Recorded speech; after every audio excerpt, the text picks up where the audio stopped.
So in this video, we are going to create a monostable oscillator using the KiCad software. So this is very similar to the Eagle PCB software, maybe just a few steps that might be a little bit different.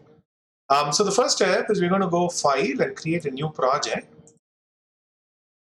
So I basically have a test folder in my computer, so you can maybe create a new folder. So you can call it like KiCad, and you can just call it 555 timer. So you can give it any name you want. So you can give it, say, mono stable, and then say OK. So this basically creates two files here. So the first one is a schematic file, and the other one is a PCB layout file. So we're going to open the schematic file.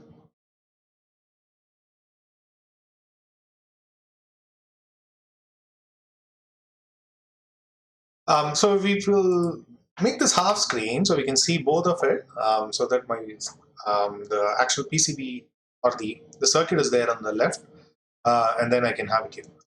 So next what we do is we have to add a component. So you can either use the letters over here or click on these. So I'm going to add a symbol. So the first time we do it, it might take a little bit of time. But if you, it takes a little bit of time loading all of the components. But I did this once, so it's doing a little bit faster. So we can either go through all of these circuits and then try to find the actual PCB that we want or the IC that I want. Rather, we could just type, because we're looking for a 555. So I can just go through, and then we have the different 555. So SOIC is, so it gives you the default pin layout here. So this is kind of on a surface mount device. So we probably don't want surface mount. So we're going to basically click one, which is the DIP or PDIP. So this is kind of the normal one, and this is the precision one. So the layout themselves are going to be very similar, right? So the name itself is different. So for our case, we're going to pick the normal one, and then we are going to say OK, and then which just puts it in the screen over here. So you can just press Control and then zoom.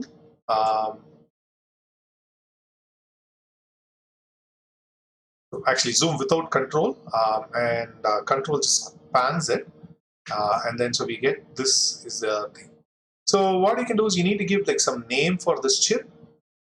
So double click on this, and then you can give like a reference for this chip, or we can actually go back and do that at a later point. So if you click on this U, so it's going to give you some reference. So we'll just call this U1, because that happens to be the first chip, and then we say OK. And then a good idea would be to actually keep saving this file. So if you do Control S, so it saves the file within our project. So if you notice, this layout is a little bit different than this layout for the monostable oscillator that is given for the LM555. But what we're mainly concerned is only the numbering of the pin. So 1 is still ground, so you basically still have it as ground. And then 3 is output, so we go here. 3 is Q, which is still the output. And then 7, it says is discharge, and 7 is discharge. So the actual pin numberings are still going to be same, just that the location of the pins might be changed or moved around. So the first component we're going to drag and drop is the port for essentially like a ground. So we click on this. So we are going to basically search for ground.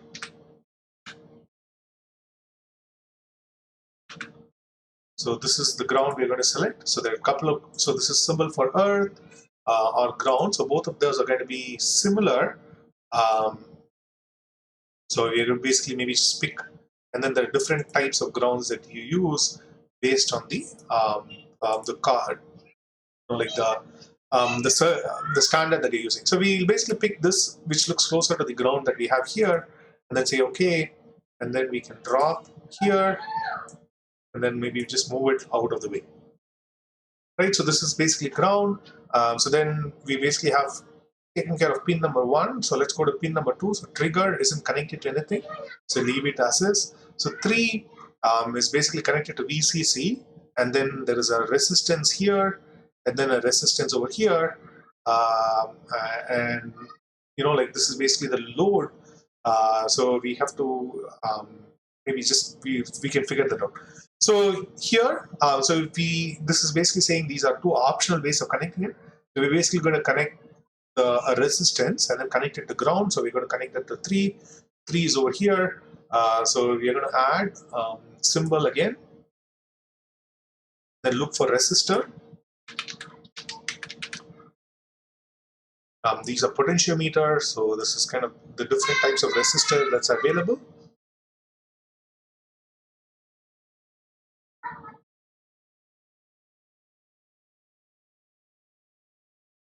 So this is one way. You can also add US, which will be a slightly different style resistance.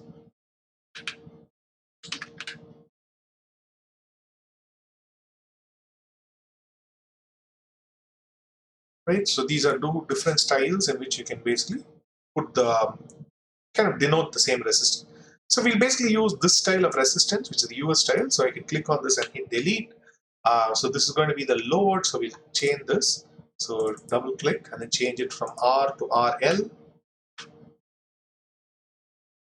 And so this is going to go to pin number 3. So pin number 3.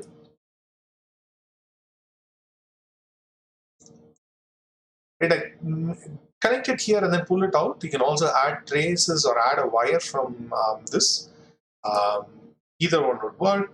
So then I'm going to copy this and then paste it here, and then I can move this ground down if you want. Right, so I basically have connected whatever to pin 3. So we're basically using the bottom one here. Right, so this is the configuration we use. So we have 1, 2, 3. So we look at 4. 4 is reset, so that's not actually going to be connected to anything. So that's kind of just used to reset the pin. So we leave it as is. So let's go to 5. So 5 basically has a 0.01 microfarad capacitor. So we click on this again, add symbol. So I'm looking for capacitor.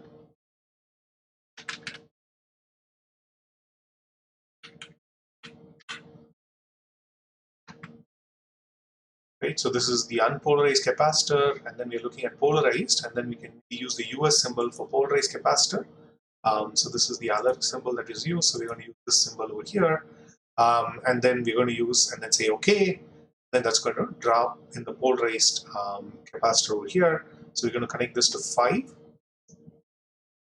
Right, so this I do it a little bit differently here. Then I'm going to add a wire from 5 to the top. And then I can add a ground again. So here I'm going to copy, paste this ground over here. Right, so then we're taking care of the 0.5. So let's look at 6. So 6 and 7 need to be connected, and then you have this resistance over here.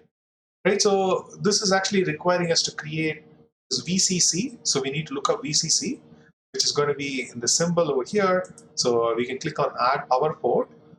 So this doesn't really have a voltage. So it says this needs to be from say 5 to 15 volts. So maybe we can pick like a 9 volt, which will be like a 9 volt battery. So this is basically the 9 volt symbol. So this is a symbol that we use.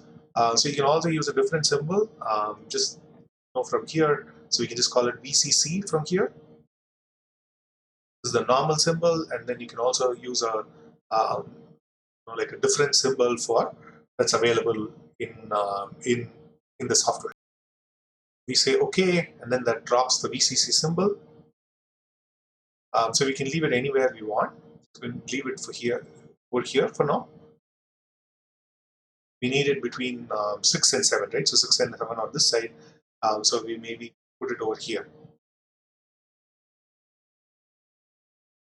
And then we're going to connect 6 and 7 together. So by wire 6 and 7, then we need like a resistance RA and a capacitor over here. So we can copy this resistance, connect it over here. We rename this to RA. Then we need a capacitor. So we're going to add. So this is not this is different capacitor. So it could be any capacitor. So if you're using an electrolytic capacitor, you can just copy this. Or if you want to use a non-polarized capacitor, you can kind of like go look this up and then type in capacitor, then pick symbol. So we can use this symbol or like from the other symbol that's available over here. So this is the unpolarized capacitor. So this is the general symbol for the polarized capacitor. So I'm going to pick this C and then put it over here. So we'll remove all of this. And then we need to connect the C, and then this is connected to this point, which is actually connected to ground. Just to make things easier, so I'm going to copy and paste the ground here and paste it here. Right, so then we can move the whole thing. So we need to connect this point to the point 6 and 7. So maybe zoom in a little bit, or actually zoom out. Then we move this. Then I'm going to need to add a wire from here. Right, so this basically connected it here. So it looks a little bit wonky.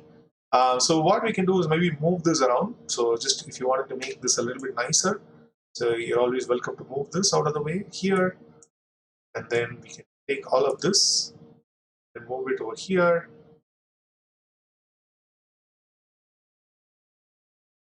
And move this point over here, and then just move it and then make it a little bit cleaner.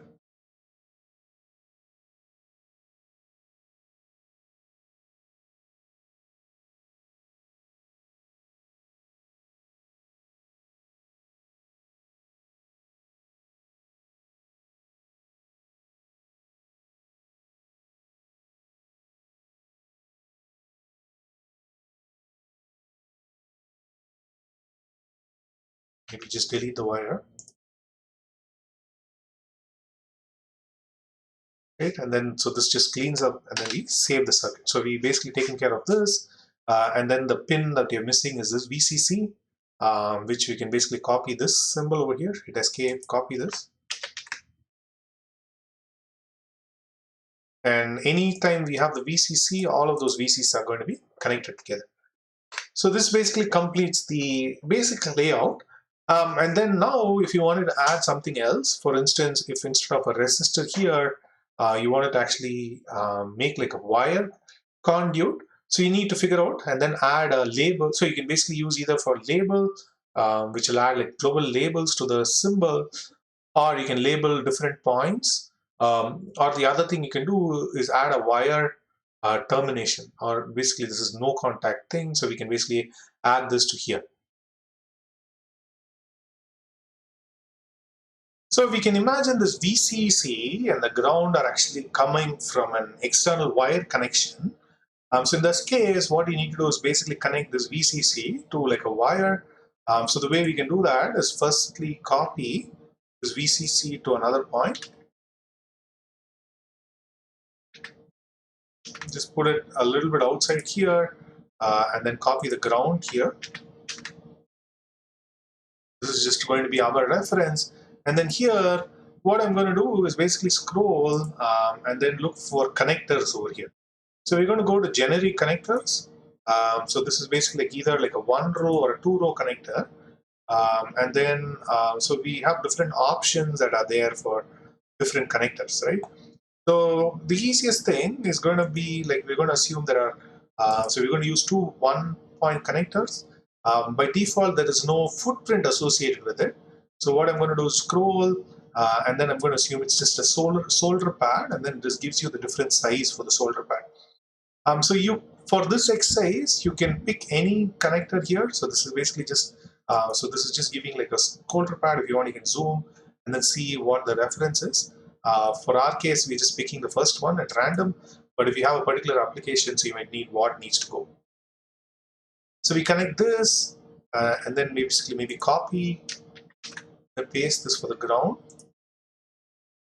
and then you can give it a different name here, right? So you can call this say JCC, which is going to be our reference, and then this is going to be GA, and call this J ground,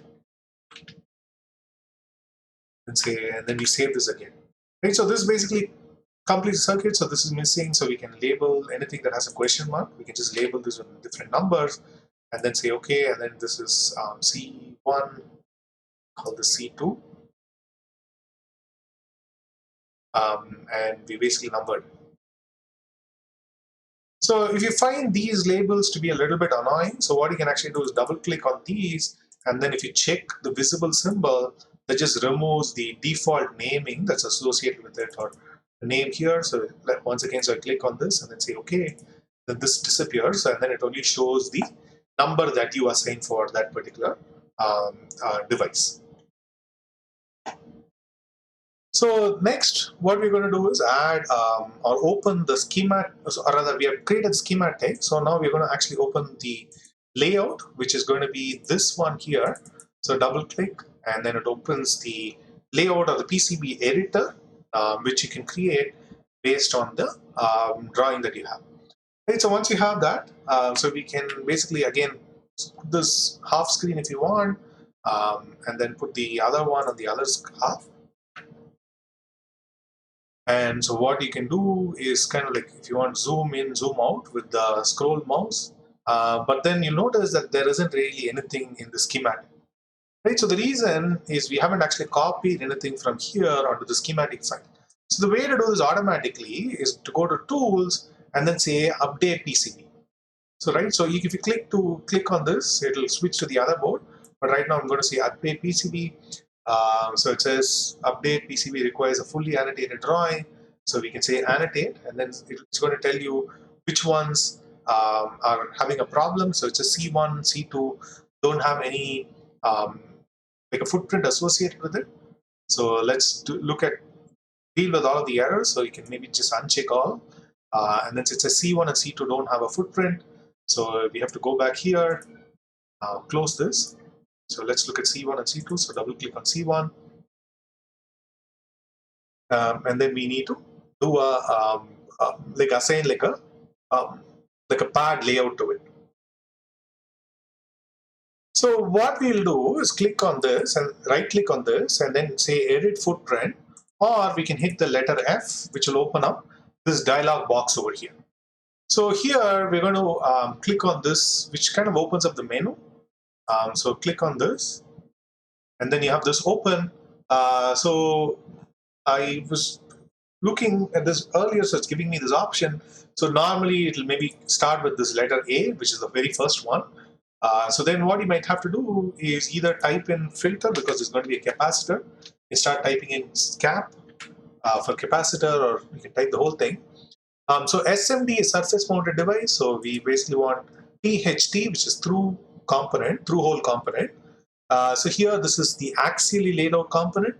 Or we can either click on that, or most likely these would be laid out radially. So I'm going to click on the first one, then double click. So then this is going to be associated with this, and then we're going to say okay. We do the same thing for C2.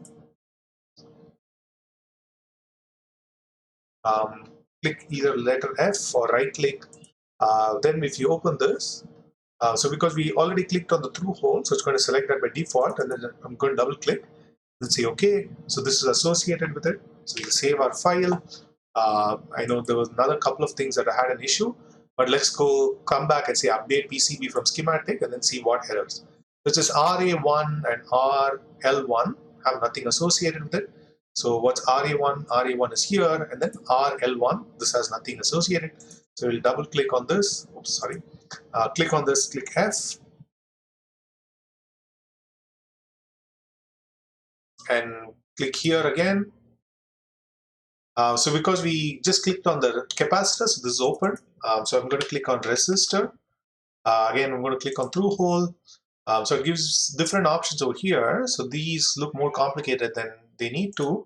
So we just keep scrolling down, and then this looks like a good axial resistor. So we're going to click and then double click on this. Say okay, and then this resistor. So and then we say okay here, and then this, and then we say F again, and then say okay, and then this has completed our drawing. So once we do this, we'll try again and see if it's working or importing the PCB. So now everything is okay. So they say update PCB. So it's going to copy and then put all of the components into the drawing, and then we can say close. So now we can drag and put this somewhere in our drawing. So maybe just zoom and then put it over here. So this is actually a pretty big board. So we can actually go ahead and edit this board to like a smaller size, but we're not going to do that right now. We'll focus on actually completing our circuit over here. So right now it shows all of the components that you need, and then how things are connected. So you'll notice, like it's a little bit weird, and like all of the components are just put to one side, which may not be very convenient. So what we can do is click on any component, and then if you move, it's going to drag it and then put it in a different place. So if you recall, and then you move, so if you recall in our pin diagram, so this is how we number the thing. So 1, 2, 3, 4, 5, 6, 7, 8. So this is pin number 8. So if you recall, so we see that pin number 8 is connected to VCC. So this is J for VCC. So it might make sense to put it above pin number 8. So we'll maybe move it out of the place and then see if we can put it here.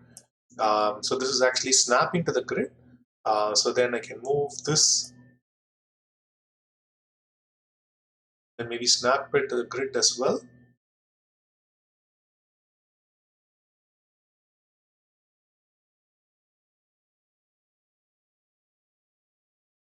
So we have this, and then what's connected to 1 and 2. So 1 is ground. So this probably might make sense to put the ground pin that we had. So this is going to be one of this. So ground is here. Then we drag and drop it over here for now. Right, so we basically done this. So then let's see what's connected to pin 2. We didn't connect anything. So 3 was connected to output. So that's probably a resistor. So which is called RL. So maybe we drag and drop the RL to the side.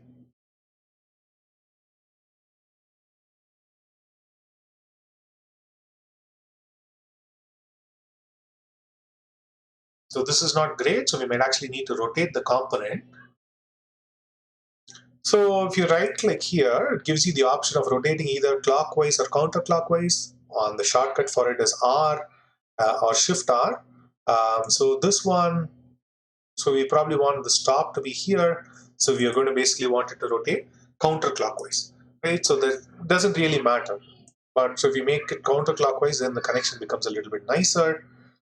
Then we can drag and then try to align this a little bit. So we can leave it here for now.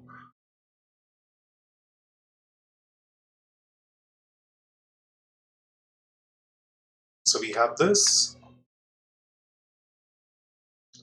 And then we zoom back. So the next component we need to connect is, let's look at 4. So 4 isn't connected. It's reset. So 7, 6, and 7 are connected. So this is going to be 1, 2, 3, 4, 5, 6 is going to be here. So 6 and 7 are already connected over here. So then we have this RA that's connected over here. And 6 and 7, and then these are connected, right? So this is going to be 5. Right, so let's do the 5. So 5 is going to be the C1 that we connected. So maybe we might need to drag this out of the way. So this is kind of here. Right, so this is C1 is the other one that we connected. So if we pull the schematic, so we notice that C1 is connected to 5 and then that's connected to RA1. So you want to probably keep these two together. So RA1 just connected to VCC, so it might maybe make sense to move this a little bit closer to VCC.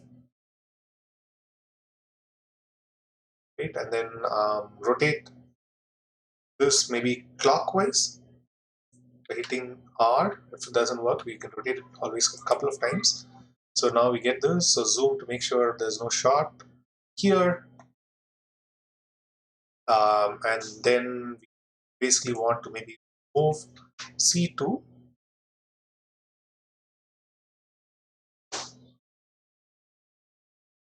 here, and then C1 below here, and then maybe you want to rotate this. So then this is connected to here, and then this is connected here, and then all of the connections are made. So these aren't really in the optimal direction, but we can always move and then edit the dots. So this might make the drawing nicer if we drag the pin number 1 and then align it to the grid point over here. Right, so then this is aligned to the grid point. So then if you just move all of the components, they'll align pretty nicely to the grids here, grid points here.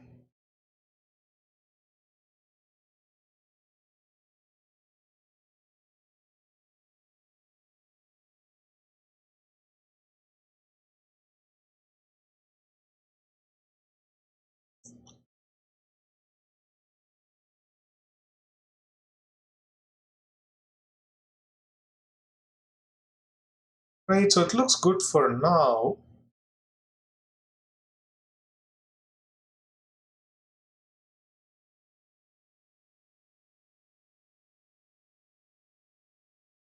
Right, so you can actually toggle these outlines, click on these and then see what it does. So this is toggling the wire connection. So you can check which one is a wire, and then you can toggle the grid points here. And then you can also toggle the pad and then the outline and all the other things. Right, so this basically kind of lays out where you want the components to be. So the next step is to actually connect the wires to the wires between the components.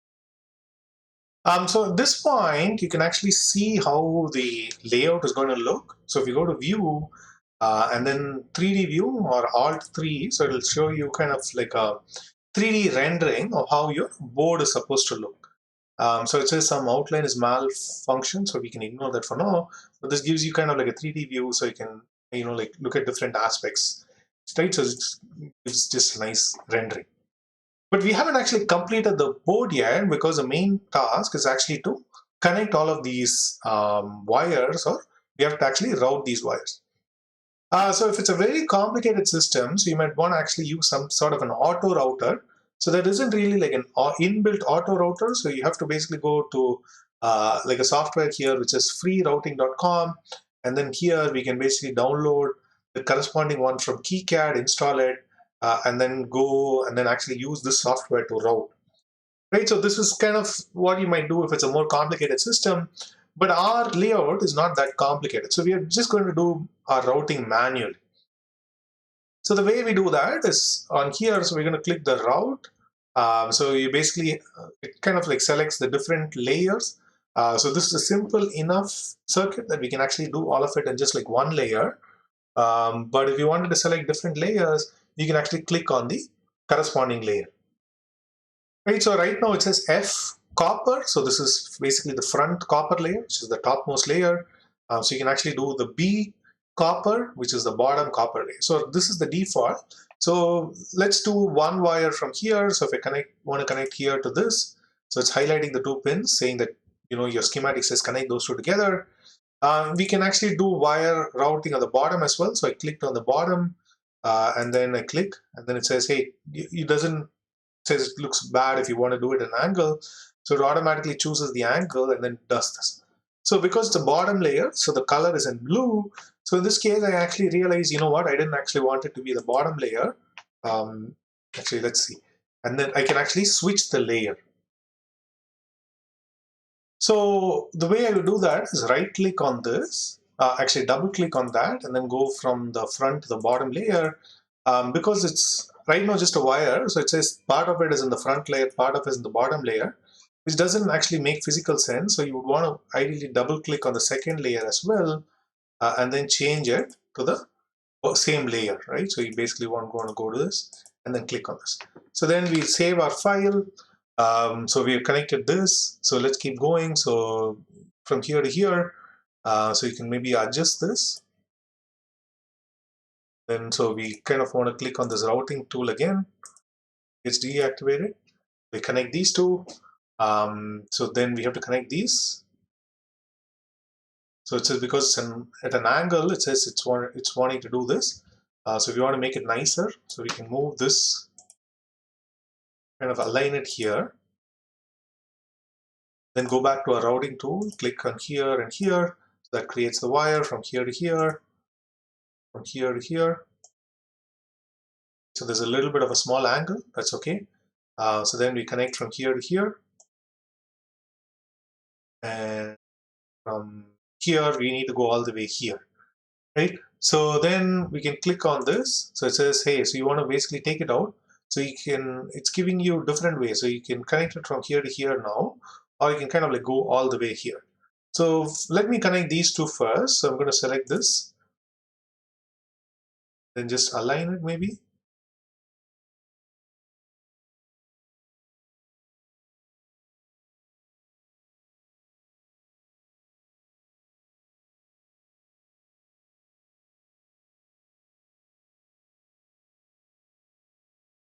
So I need to maybe rotate this.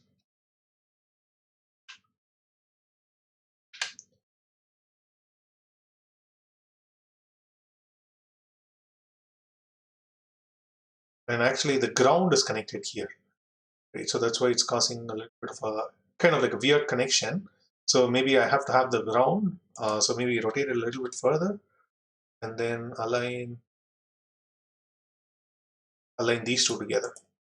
So then we round from here, connect this, so and then connect this from here to here, and then we need to connect this to here, right? So then we select wire routing again. I'm going to click on this. It says, hey, you can go either connect it here, or you can kind of like go all the way around. So if you click on some point, or you can route it the other way. So you can click on some point, so that gets set in the trace. So it can kind of go here.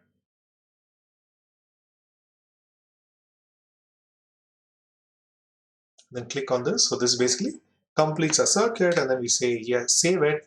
And then once again, if you go Alt 3, so it's going to show the 3D view. So now with all of the wiring, right? So this right now the size of the component hasn't been set. So the you'll notice that it gives us some warning, but we're not concerned about it, right? And so then we save, and then for the submission, we'll submit all of these documents together.